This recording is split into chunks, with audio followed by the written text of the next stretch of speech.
Movie की शुरुआत में हम मार्टिना नाम की औरत को देखते हैं जो अपने कलीग बुढ़ा और बुढ़ी के साथ में उनके जंगल वाले घर की तरफ जा रही होती है। यहाँ हमें पता चलता है कि बुढ़ा और बुढ़ी के पास में बहुत सारी प्रॉपर्टीज है। जंगल में घर के साथ में आसपास का जो एरिया होता है, जो प्रॉपर्टीज होती है, वो भी उन्हीं की होती है। तो मार्टिना बुढ़ा और बुढ़ी के साथ में जंगल के अंदर हॉलीडे मनाने के लिए और शिकार हंटिंग के लिए आई होती है। यहाँ पे मार्टिना बुढ़ा और बुढ़ी के साथ में एक गेम खेलते हैं और ये डिसाइड करते हैं कि ये डेली एक जानवर का शिकार करेंगे और उसी का खाना बना करके खाएंगे। जंगल वाले घर में पहुंचने के बाद में मार्टिना काफी ज्यादा थक जाती है, तो वो आराम करने को कहती है। ऐसे के अंदर बुढ़ा और बुढ़ी मार्टिना को वहीं छोड़ करके एंजॉय करने के लिए एक पब में चले जाते हैं और साथ ही वो मार्टिना को ये कहते हैं कि तुम यहाँ पे आराम करो, हमें आने में सुबह हो जाएगी। इतना कहकर बुढ़ा और बुढ़ी वहां से चले जाते हैं और मार्टिना जंगल वाले घर में आराम करने लगती है। यहाँ हमें पता चलता है कि बुढ़ा और बुढ़ी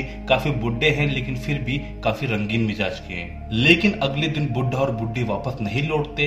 इस पे मार्टिना काफी ज्यादा परेशान हो जाती है और वो बुढ़ी के कुत्ते के साथ में उन्हें ढूंढने के लिए जंगल के रास्ते निकल जाती है। यहाँ पे कुत्ता रास्ते में कुछ सूंघता है और वो वहीं रुक जाता है। यहाँ पे मार्टिना कुत्ते की हरकतों पर ध्यान नहीं देती और वो रास्ते पे आगे बढ़ती है। थोड़ी दूर आगे बढ़ने के बाद में उसको किसी चीज से टक्कर लगती है और वो देखती है कि वहां पे एक इनविजिबल वॉल है जो कि दिखाई नहीं देती, लेकिन काफी मजबूत है, जिसे तोड़ा जाना मुश्किल है। यहाँ पे मार्टिना उस वॉल को तोड़ने की काफी कोशिश करती है, लेकिन वो नहीं टूटती। थक के मार्टिना एक जगह बैठ जाती है और कुछ समय के बाद में वो दोबारा ट्राई करती है, लेकिन इस बार भी मार्टिना से वो वॉल नहीं टूटती। अब यहाँ पे मार्टिना परेशान होके पालतू कुत्ते के साथ में जंगल वाले घर वापस चले जाती है और अगले दिन फिर से आती है, लेकिन अगले दिन भी उसे वही इनविजिबल वॉल मिलती है जिसको तोड़ पाना नामुमकिन है। जब मार्टिना परेशान होकर के वापिस से अपने जंगल वाले घर की तरफ निकलती है तो उसे रास्ते में एक और नए बुढ़ा बुढ़ी मिलते हैं। मार्टिना को लगता है कि ये दोनों बुढ़ा बुढ़ी कुछ काम कर रहे हैं, तो मार्टिना उनसे बात करने के लिए उनके पास जाती है। जैसे ही वो उनके पास जाने की कोशिश करती है तो वही इनविजिबल वॉल उसके सामने आ जाती है, जिसकी वजह से मार्टिना उनसे नहीं मिल पाती। मार्टिना काफी टाइम तक उस बुढ़े कपल को देखती है, तब उसे पता चलता है कि बुढ़ा कपल अपनी जगह से नहीं मूव कर रहा है, तो उसे लगता है कि ये दोनों पुतले हैं। लेकिन कुछ समय के बाद में मार्टिना जब अपने दूरबीन से उस बुढ़े कपल को देखती है, तब उसे पता चलता है कि ये है तो इंसान ही, लेकिन ये किसी पल में रुक चुके हैं। यहाँ पे मार्टिना को लगता है कि उसके बाहर की जो भी दुनिया है वो पूरी खत्म हो चुकी है। अब मार्टिना अपने घर चली जाती है और कुछ दिनों तक वहां पे अकेली रहती है।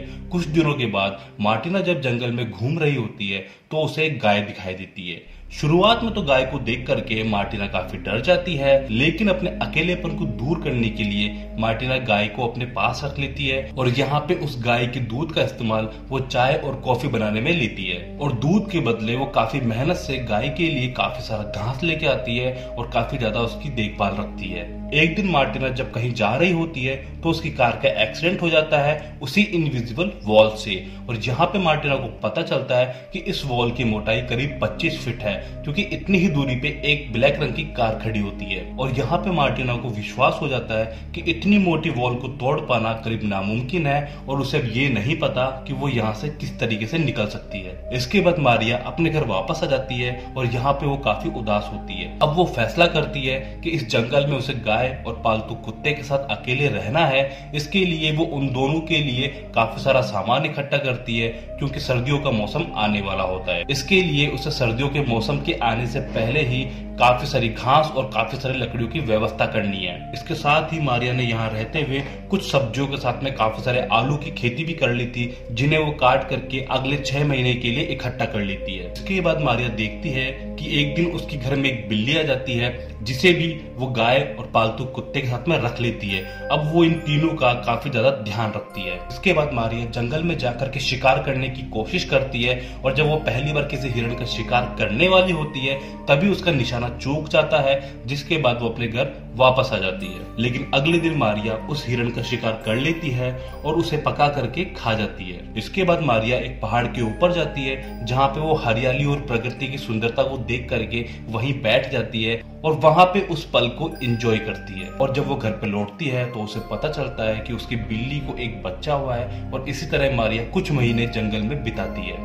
अब इसी तरह मार्टिना को यहाँ पे अकेले रहने की आदत हो जाती है और वो काफी नॉर्मल जिंदगी जीने लगती है। कुछ टाइम के बाद में वहां पे एक तूफान आता है। तूफान के साथ में काफी बर्फ भी गिरती है, जिसके कारण बिल्ली के बच्चे की बीमार होकर मौत हो जाती है और मारिया को दुखी मन के साथ में उस बिल्ली के बच्चे को वहीं दफनाना पड़ता है। यहाँ हमें पता चलता है कि मारिया हर एक दिन को डायरी में लिखती है, जिससे वो इस पल को याद रख पाए। और कुछ समय के बाद में हम देखते हैं कि यहाँ पे बर्फबारी गिरनी स्टार्ट हो जाती है और चारों तरफ बर्फ ही बर्फ दिखाई जाती है। बाहर काफी ज्यादा ठंड और काफी ज्यादा बर्फ होने के कारण मार्टिना को पूरे दिन घर पे ही रहना होता है। अब वो उन चीजों को खाना शुरू करती है जो उसने 6 महीने के लिए बचा के रखी थी। मार्टिना अब पूरे दिन घर पे ही रहती है और अपनी बचाई हुई चीजों में से कुछ ना कुछ डेली पका करके खाती है। और इसी बीच मार्टिना की गाय बछड़े को जन्म देती है, जहाँ पे मार्टिना उसकी मदद करती है और जन्म के बाद में मार्टिना उस बछड़े को भी अपने साथ ही रख लेती है और इन तीनों का ध्यान रखती है। जिसके थोड़े टाइम के बाद में सर्दियों का मौसम खत्म हो जाता है। यहाँ हमें पता चलता है कि मार्टिना को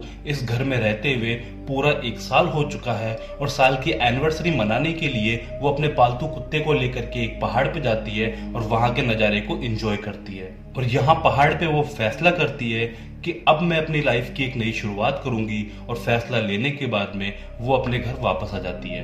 अब यहाँ पे मार्टिना को रहते हुए पूरे 2 साल हो जाते हैं और वो अब सर्दियों में सरवाइव करना सीख जाती है। अब एक दिन मार्टिना खिड़की से एक पेड़ की तरफ देखती है, जहाँ पे वो पेड़ पे बैठे हुए एक सफेद कौवे को दिखती है, जिसको काफी सारे काले कौवे परेशान करते हैं। ये सब देख करके मार्टिना को लगता है कि उसकी हालत भी उस सफेद कौवे की जैसे ही है, जहाँ पे वो अकेली पड़ गई है। लेकिन काले कौवे के परेशान करने के बाद में भी सफेद कौवा वहां से नहीं भागता और वो मार्टिना को बहुत ज्यादा पसंद आता है। जिसके बाद मार्टिना उस सफेद कौवे को डेली कुछ खाने को देती है, जिससे इन दोनों के बीच में गहरी दोस्ती हो जाती है।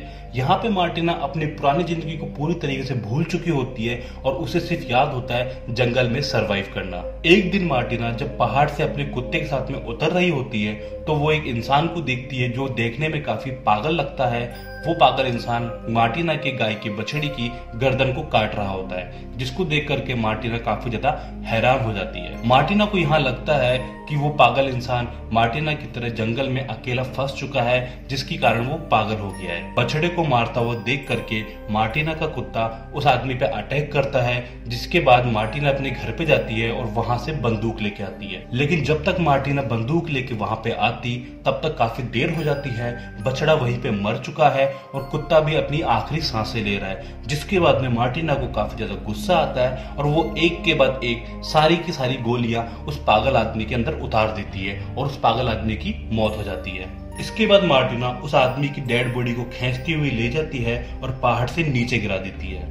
इसके बाद वो अपने कुत्ते और उस बछड़े का अंतिम संस्कार सारे रीति रिवाजों के साथ करती है और उन्हें वहीं पे दफना देती है। इसके बाद मार्टिना काफी ज्यादा अकेली हो जाती है और यहाँ पे वो गाय के साथ में अपना जीवन जीती है और यहाँ पे वो दोबारा से खेती करती है और काफी सारी सब्जियां उगाती है। और यहाँ हम देखते हैं कि एक बार फिर से सर्दियों का मौसम वापस आ गया है और जहां मार्टिना डायरी के अंदर 25 फरवरी लिखती है और इसी के साथ उसकी डायरी भी खत्म हो जाती है, यानी कि अब उसके पास लिखने के लिए कोई डायरी नहीं बची। और इसी के साथ दोस्तों ये मूवी यहीं खत्म हो जाती है। राइटर ने इस मूवी का एंड कंप्लीट नहीं लिखा है, ये हम पे डिपेंड करता है कि हम इस मूवी के एंड को किस तरीके से देखते हैं। तो ये था एक्सप्लेनेशन इस मूवी का। होपफुली आपको वीडियो पसंद आया होगा। अगर आपको वीडियो पसंद आया तो वीडियो को लाइक करें, चैनल को सब्सक्राइब करें।